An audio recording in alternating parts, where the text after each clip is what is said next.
지금은 골동품이 되었지만 불을 담는 화로는 인류의 역사만큼이나 오래됩니다. 화로는 불씨를 보관하거나 난방을 위해서 음식을 조리하거나 약을 다리거나 인두로 옷을 다릴 때 꼭 있어야 할 살림이었습니다. 대개 화로는 아궁이에서 불을 가져와 담는 형태입니다. 옛날에는 불씨가 집안의 재물 운과 연결된다는 미신 때문에 시어머니가 며느리에게 불씨가 담긴 화로를 물려주기도 했습니다. 비둘기는 평화의 상징입니다. 행사 때 비둘기를 하늘로 날려보내며 희망을 기원합니다. 비둘기의 습성이 그리 평화적이지 않다는 게 학자들의 보고입니다. 암수 2마리를 세장에 가둬놓으면 암컷이 수컷의 깃털을 다 뽑아버리고 피가 나도록 쪼아댄다고 합니다. 비둘기처럼 동족의 잔인한 상처를 입히는 동물을 찾아보기 어렵다고 조리학자들은 이야기합니다. 비둘기가 악취와 배설물 때문에 유해동물로 지정되었습니다. 박군의 마음이라는 전도용 소책자가 있었습니다. 인간의 마음에 7마리 짐승이 살고 있다는 것입니다.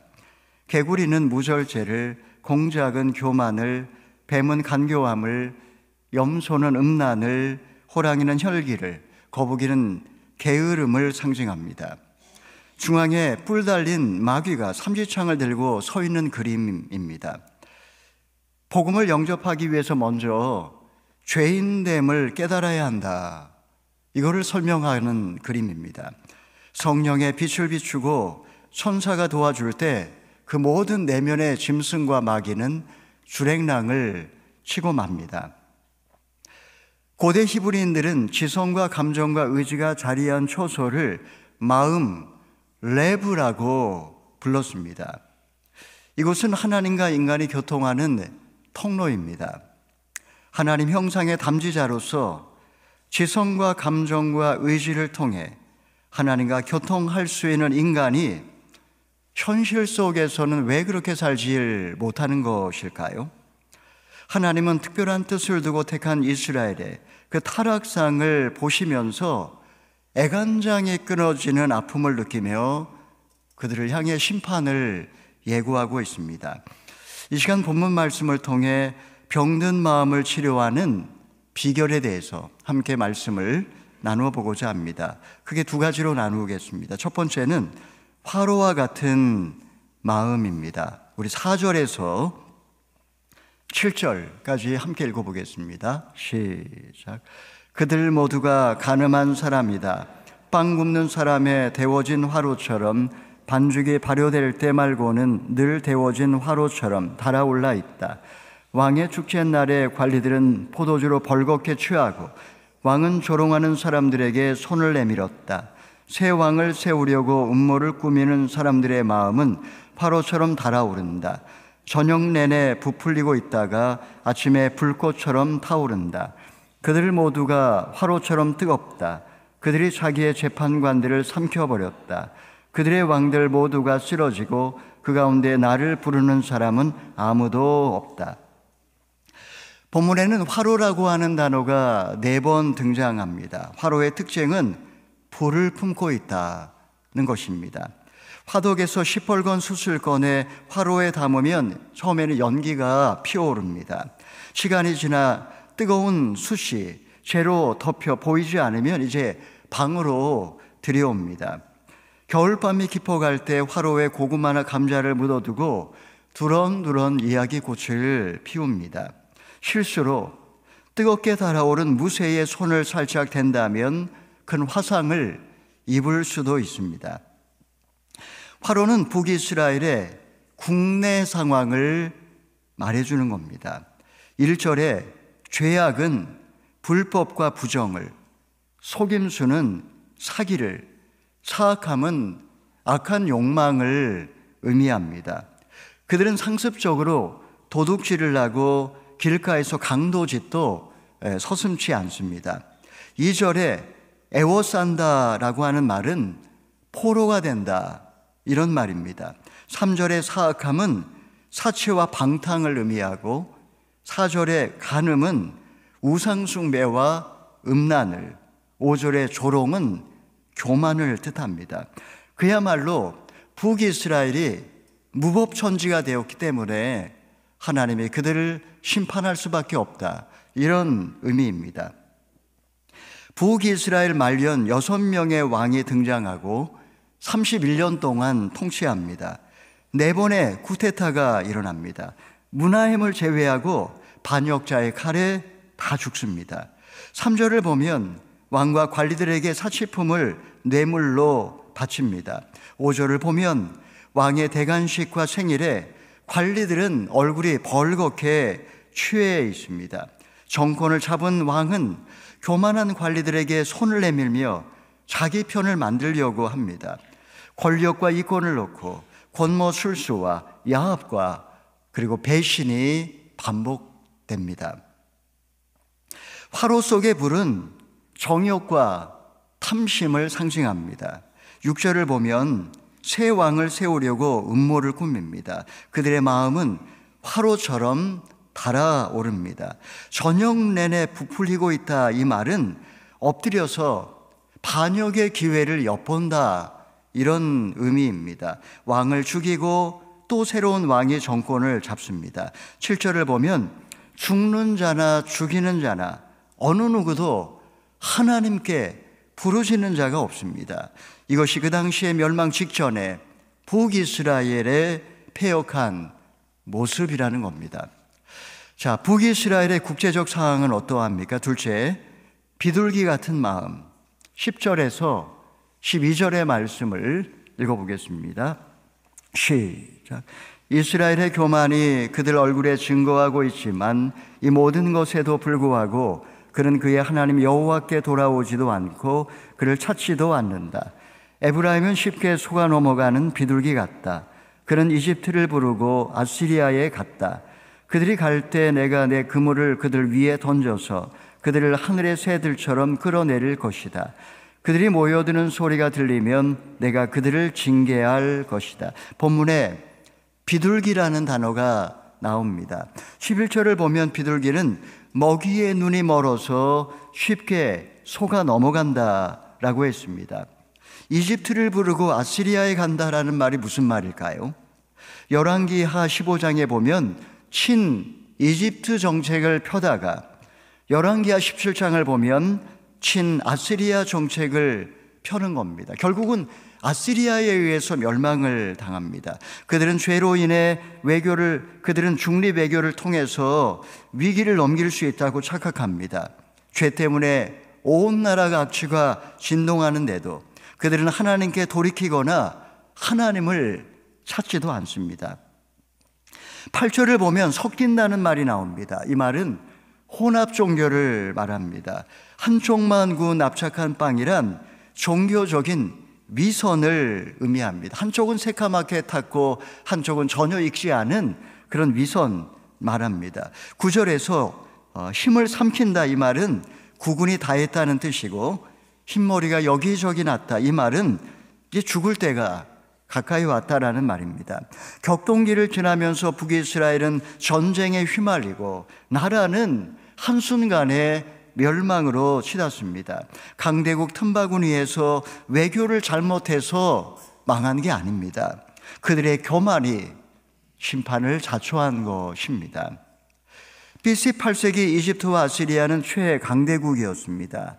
국가 안보를 지키면서 경제적 이득을 극대화하기 위해 왕들은 발빠르게 외교전을 펼쳤지만 그들의 꾀는 부메랑이 되어서 자기들에게 돌아옵니다. 그들의 문제가 뭘까요?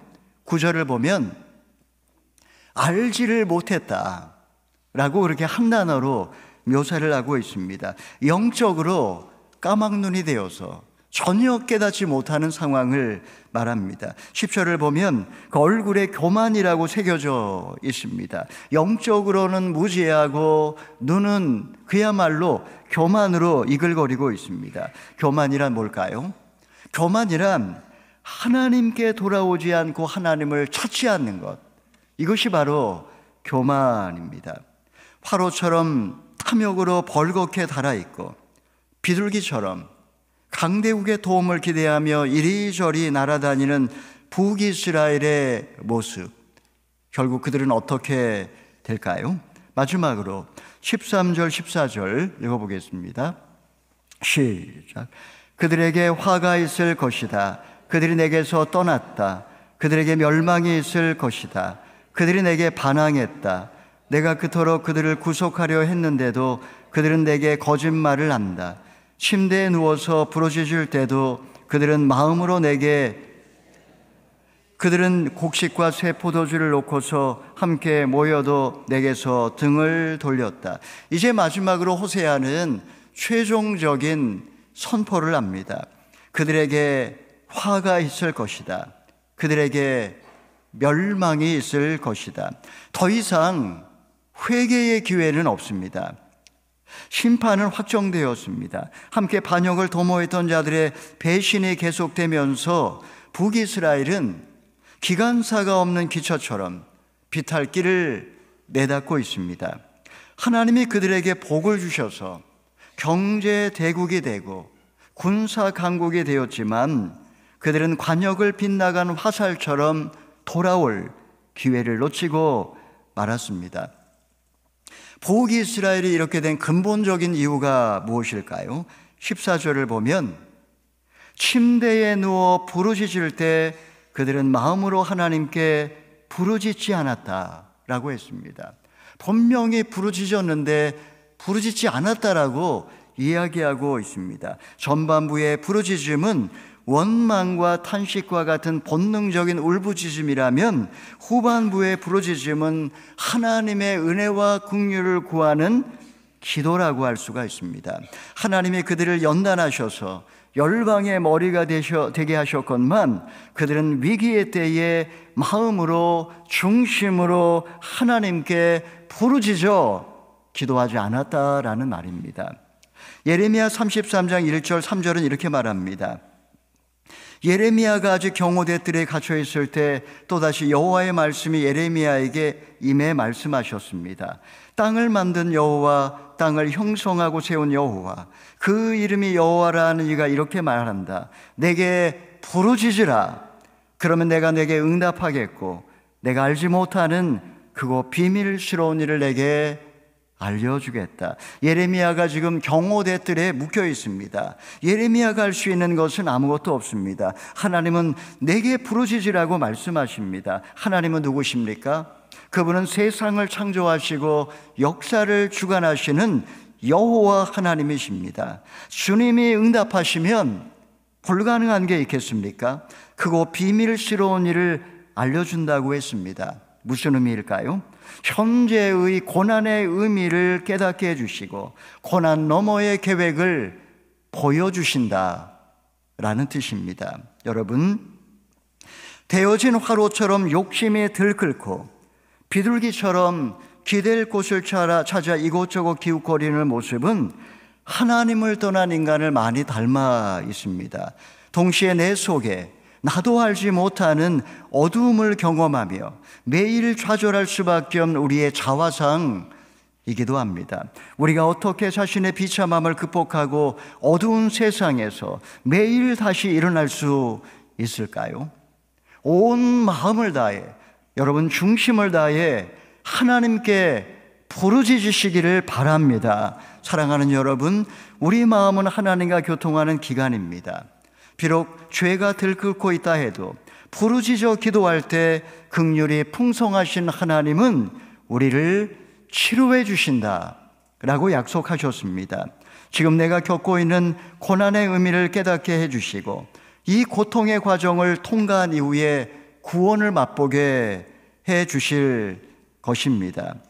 여러분, 나를 부르신 하나님의 뜻을 우리가 다 알 수는 없지만 그러나 하나님은 우리를 가장 좋은 길로 인도해 주실 줄을 믿으시기를 바랍니다. 자식 고난으로 애가 끓는 분들이 많습니다.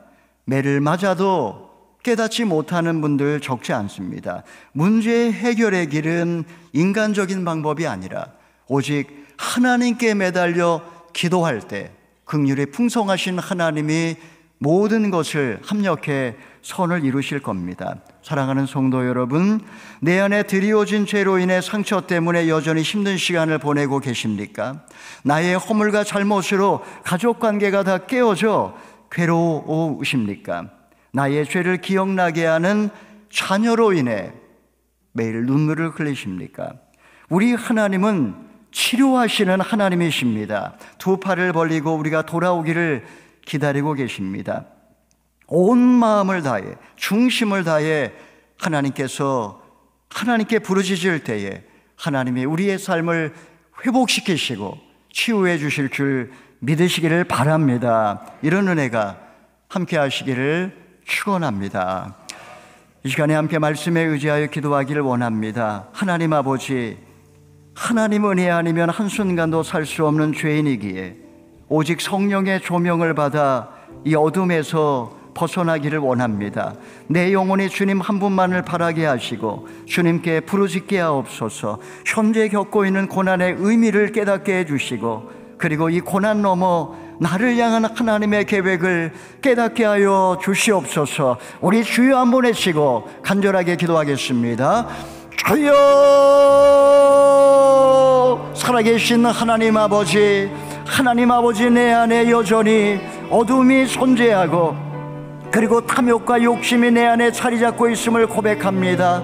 하나님 아버지, 은혜 아니면 한순간도 살 수 없는 연약한 자인 것을 고백하며 오직 성령의 조명으로 주여 내 안에 모든 어둠이 물러가게 하여 주시옵소서.